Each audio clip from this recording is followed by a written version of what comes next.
Shalom, welcome to the Jewish View. My name is Rabbi Nachman Simon with the Chabad House of Delmar, together with my co-host Mark Ronich of Statewide News Service, jbiztechphilly.com, and now columnist for the Jewish Press. I'm having a lot of fun with all three assignments, and my column in the Jewish Press is called Albany Beat, and I talk about how government relates to the Jewish community, or doesn't, as the case may be. And someone who does relate to the Jewish community and has a role sort of in government is our guest today, Seth Cohen, who's the president of the Troy Teachers Association and an earth science teacher at Troy High. Troy High School, yes. Yeah, so yes. Welcome to the Jewish View. Thank you for having me. You're a very busy man, and we're very happy that we were able to snag you for this interview. Yeah, I'm glad that I can finally get down to here to have a conversation with you guys. So how's the Troy High School? You know, they always say the schools are low on budget. How are the kids there? You know, I think as far as when you look at the Capital District, and people often look at the three cities, you know, Albany, Schenectady, Troy. Troy, I think, is a little bit of a gem. You know, I'm a little biased. I'll be starting my 30th year next week when we start with the kids. But it's really doing pretty well. It's come through some of the budget crises fairly, I wouldn't say unscathed, but doing pretty well, especially in the past 2 years. And you know, I mentioned in the opening that you're you're somewhat connected with the government, because the way I got to know you was down at the Capitol, because you do a lot of lobbying for the schools. Yes. And you have day of action. You have you testify at education hearings. I mean, I see how you really do get out there. So You're just for Troy, or for the? I mean, sometimes there's regional. Well, I'm the offices. president of the Troy Teachers Association, and so we've got just a little under 500 teachers in the district. That's a lot. So it is a lot. So I teach part-time, and then the other part of my responsibility as the association president. But as Mark said, I do quite a bit of lobbying on behalf of all teachers across the state. I should say advocating. Yeah, Because I don't think you're a registered lobbyist. no, And I don't want to get you in trouble. No, that's I probably think true. we I should do. You're an advocate. You're right. Okay, I am yeah. very much an advocate for students and public schools in general. Right. When you say part-time, is the other part-time part of the Troy Public Schools? Or it's like two different jobs? Well, I view it sort of as two different jobs, but I mean, I'm employed full-time by the district. All right. I've been the union president for about 16 years. So part of my day is absolutely, definitely teaching classes. And then part of the day is working with the superintendent, working with other, building leaders, and other state officials on things. Do you think you'll ever see someone from the city of Troy on the Board of Regents? I don't think so. No, he just said, I don't think so. Why? Why not? I mean, I think it's upstate has a tough road to hoe to kind of get their foot in the door. The region, maybe Albany, some of the suburban areas around Albany. It's just We had a guy from Albany on the region, Jackson, was it? Jackson, Yeah. yes. So. And so he covered our came to area. Troy. Oh, I absolutely. remember he came with the commissioner. He came to the Troy, and he toured one of the schools. Yeah, we absolutely. We just actually just a few years ago. Yeah, I right. think it was in the last year of his term. That's right. Yeah. Yeah. When they what told are him. the big issues then of maybe specifically Troy or teachers in general? And what are you advocating, as Mark would use the word?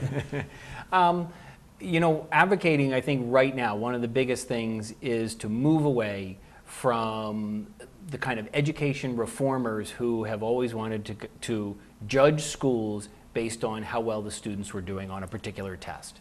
So, and you're starting to see that with, as you mentioned, with new Board of Regents members being pushed in and voted in. And so moving away from, I don't like to use the word test and punishment, because I don't think the tests are really punishment. I just don't think they're useful. So really the biggest issue is to move away from that and to look to curriculum and instruction that is more holistic for the students. And do you see a value of having a U.S. Department of Education? A lot of people have called for that federal agency to be dismantled. No, I absolutely definitely think there's a role for it. Can I just put in something from the Jewish View? That the Rebbe, Lubavitch Rebbe, and passed away about a quarter of a century ago, but in any case, that he was a very big advocate for education, not only what you're teaching at earth science and the 2+2, we could say, reading, writing, Sure. arithmetic, but also the morals and ethics of human life. but he thought it was a very important education. When they made the Department of Education, he lauded it, said it was like a major idea instead of just, what was housing, education, and welfare. Yeah, it was HEW. Yeah, when HEW, yeah, it was part originally, of and that. then they Joe separated. Califano. Yeah, he Right. says, what they have to do with housing, this way, just have someone totally focused on education was a good thing. Yeah. But let's hear your view. But I actually think, and even more importantly for urban settings all across the country, I think it's been able to shine a light on the aspects that don't get really viewed. Suburban areas, they have the resources. Things are going fine in the suburban schools, and even some of the sort of funded, rural schools. But in the urban settings, even small urban settings like Troy and Albany is, fairly small when you look at some of the big, across the state, or across the country, Philadelphia and Boston and Right. Chicago. But the federal government, in a sense, holds states accountable for doing the right thing for those urban schools where they don't often have the advocates. Now, you weren't a big fan of the previous education commissioner, were you? No, I was not. No. And now he's head of the US DOE.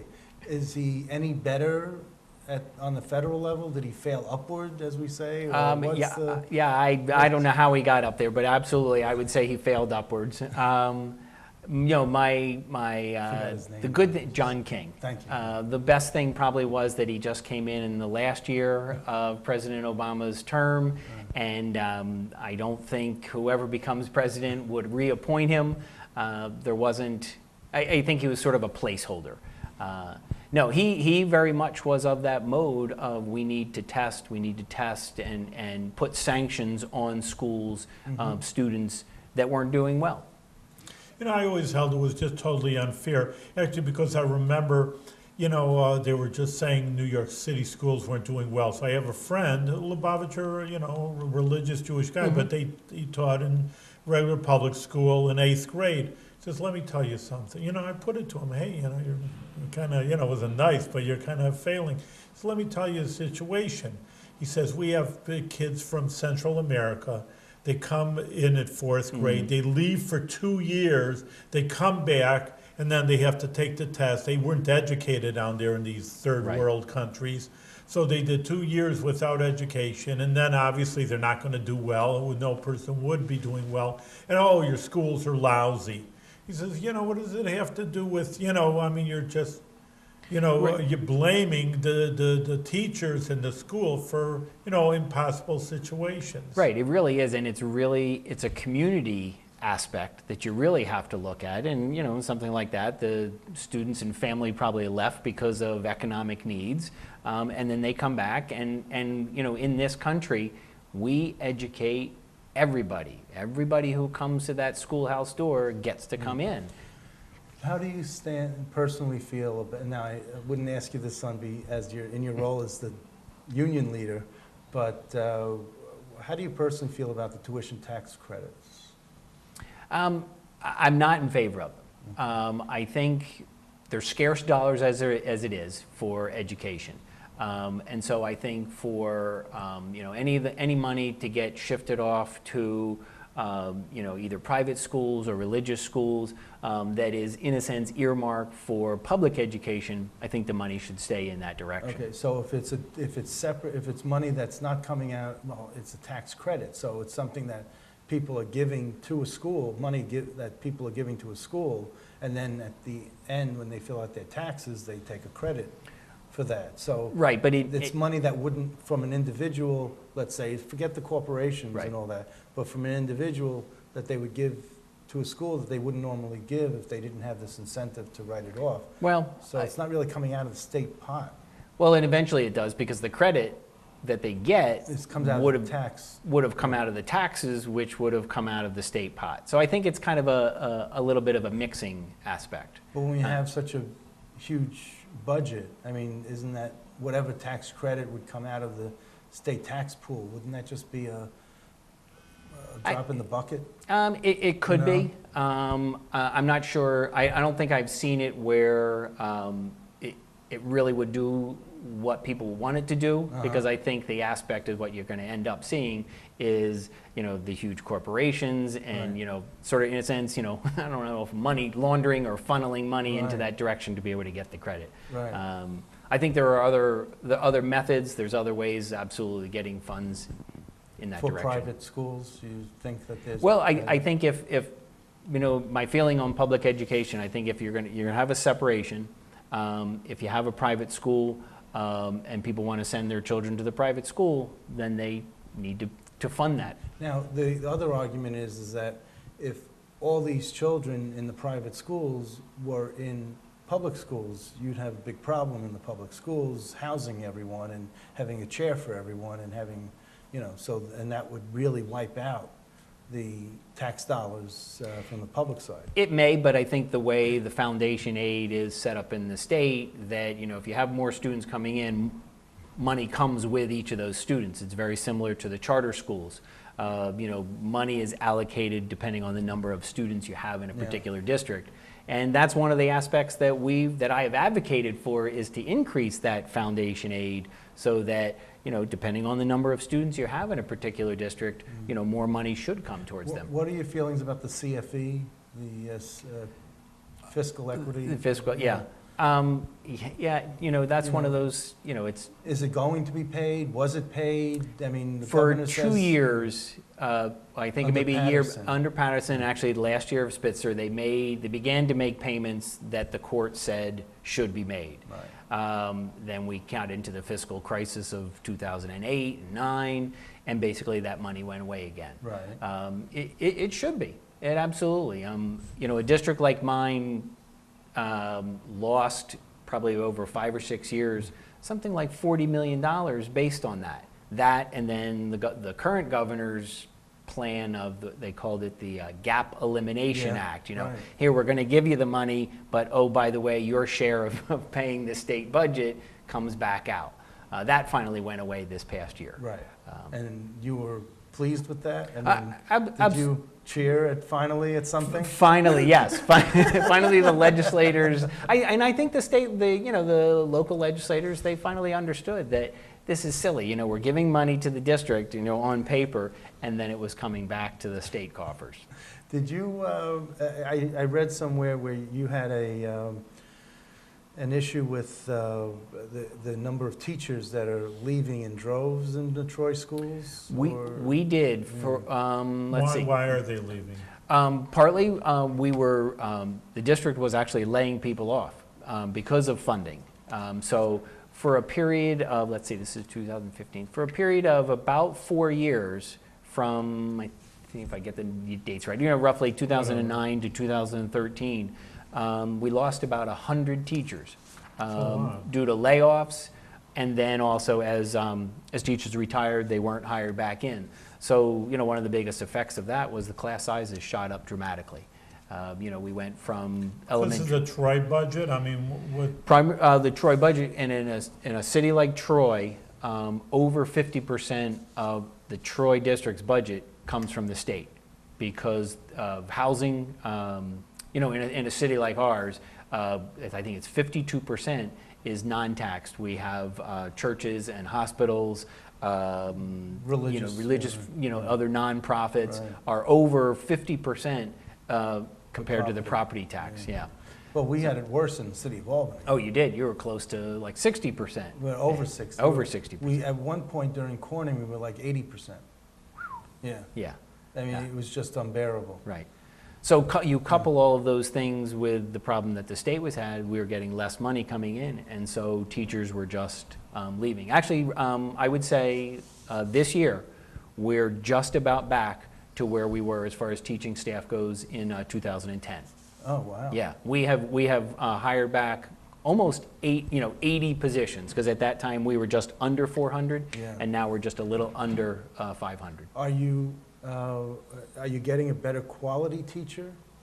Was this a necessary shakeout where you now have teachers who are more computer savvy, maybe teaching differently to the, Not necessarily. We definitely are getting younger teachers because of that. So Right. you had lots of people who were retiring, and so we lost I would say probably of that 100 or so, almost half were due to retirements, and others were, teachers that were just simply laid off and they found jobs elsewhere. So yes, definitely now, we definitely have a younger teacher. I was actually today, we have a new teacher orientation today and tomorrow, and then we had, 55 people in the room between teachers and long-term subs and teaching assistants. I don't think anybody there was over 30. Made you feel like the establishment, like you were the... A little bit. The assistant superintendent was she was talking, and she said, we'd like, people to be around, and Seth, how long have you been here? And I said, this is starting my 30th year. And the coordinator, she's been there about 15 years or so. She and I turned, and we both said, there probably is people in the room here who aren't even 30 years old. I've been here more years than you're old. That's what it was. Yeah. It was. And I have that with a lot in broadcasting, because Yeah. I've been doing this for about, coming up will be my 37th State of the State message that I would have heard. So, but going back to what you said, you definitely, the kids, you were talking earlier with your daughter, kids coming in, they certainly have an affinity for technology, right. How to incorporate that. Mm-hmm. But I also think kids in the inner city can relate. We made it a real effort in the past several years of trying to hire and find young teachers, even older teachers, who resemble more of our district. And it's difficult because just minorities and other populations are not going into teaching as much, right. sort of in this area. But we've been able to do that. And so they bring in a lot of new ideas. Actually, the hardest thing is sometimes getting them to understand you have a really good idea. Mm-hmm. You can teach it to somebody who's been here for 20 years. Yeah, it's intimidating sometimes. It is sometimes, yeah. And, several years ago, there were cuts to the Troy schools where computers were not being used. Drafting tables collected dust, and desks were just simply empty.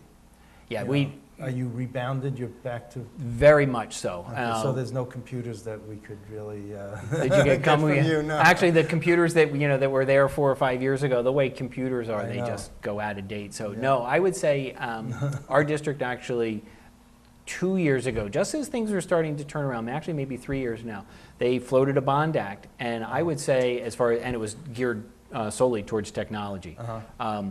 If you come into our district now, up-to-date computer labs, Chromebooks and laptops, Wi-Fi throughout the buildings. They've really done a good effort of getting sort of on that edge or even ahead of it. And how old are you now? I'm 58. 58. So, you still got many more years to be union leader and to be doing this. I mean, you're not that old. No, I mean, it'll depend. I said earlier, I have a daughter who's a sophomore in college. Yeah. Probably at some point, one of the things though that, as far as, sort of union leadership, I've made it a point to make sure that we have people behind me, so to speak, in all those roles. Sure. In fact, I sent 2 great people to a leadership institute this summer, and they're sort of chomping at the bit. It's like, Seth, when are you going to get out of the way? But no, I would say in a few years, I'll be ready to move on to a different, because I want other people to come in, with fresh ideas and their ideas. Do you, now your parent union is NYSET? Yes, Not you, okay. So New York State United Teachers. New York State United. So you've been through, 5 or 6 union presidents? No, actually, as far as NYSET goes, really only 3. If you figure, Well, you have Karen McGee now. Karen McGee, before her was Dick Iannuzzi, Right, and before Dick was Tom Hobart. okay, And Tom was there at the Yeah. very beginning in the Oh. early 1970s. okay. Yeah. So that was it. So now, It's- there won't be another Tom Hobart, I guess, No, in terms of his length and tenure and... all that, but- I actually think that's a good thing. I think it's good for union leadership to be around as they're useful, but at some point, I think union leaders have to realize there is a time to step aside. Uh-huh. I actually did that in my local. I was union president for about 8 years. I did not want to be there forever. I wanted people to move in, so my vice president moved in, and we sort of had that domino effect. People moved into leadership. Then you came back? Well, he great guy, got married, had a child, and it was like, okay, his priorities changed, and so this was just a couple of years ago, and they said, Seth, would you come back in? And I knew that I was, come back in for a little while, but continue to groom people as we come in. And so we're doing that at the state level as well. You need a farm team. Yes, You definitely do. you absolutely do. I mean, you have to do it as the union leaders, but you also have to do it in a school district. I know the superintendent, the assistant superintendent, they have to be sort of cognizant of that as they're hiring people and looking at people. And there's a lot of different roles that teachers can take on as they develop in the classroom. Do you feel that you're aging out as to how you can fit, or things don't change in earth science? Igneous rocks are igneous rocks. The topic, thankfully, the science, the topic stays relatively current or static. Static. But there is things, we teach, one whole aspect we do is weather and meteorology. So all things aspect with climate change. We do a lot of things with astronomy, so there's always new discoveries there. Well, cirrus clouds are cirrus clouds. Yes. It's like- So there's aspects of it. But the biggest thing is really how do you get that information and connect it Well, with the students? Do you teach to prepare the kids for the earth science regions? Or do you teach based, what they need to know for life? Or do you, That because is the balance, that's the yeah, balance, yeah. absolutely. Because the kids I do teach the earth science regions, so it wouldn't be prudent if I didn't prepare them for that exam. But I know the exam pretty well, and it actually has changed. There's actually a woman in my department younger woman, has been teaching maybe 12, 13 years. One of her sort of outside things is that she works and writes the Regents exams over the years. Now, when the questions she puts together, they don't get, there's multiple layers and things, so, her question might not show up on an exam for 4 or 5 years. It's where they put together these banks. But we have an understanding of what the exam is about, Right. which then really kind of frees you up to say, what are those life lessons about, living, about, you're going to buy a house someday, where's a good place to do that? And so are you preparing the students for college in earth science so that they whet their appetite in high school and they want to take this in college? Or are you teaching to the test? I would say the primary, you're preparing them to pass the Regents exam. So you're teaching to the test? But you're not happy with that because you said that was what No, John actually- King was doing, was urging people to do. Well, here's the thing. There's a little difference with the Regents exams at the high school level. I think are actually good, solid exams because they're an end of course type exam. Think of something you might have studied in college, Right. where you need to know this material. This is an exam, and do you know this material? Can you interpret it? Can you make some inferences about it? The K to 8 Yeah. that are, do you understand reading and writing and mathematics? Yeah. Those are more like a skill, Right. and so the tests were terrible. What they were asking the students to do. Okay. So for teachers to teach to a terrible test Okay. is not a good idea. But if you have a good end product, Right.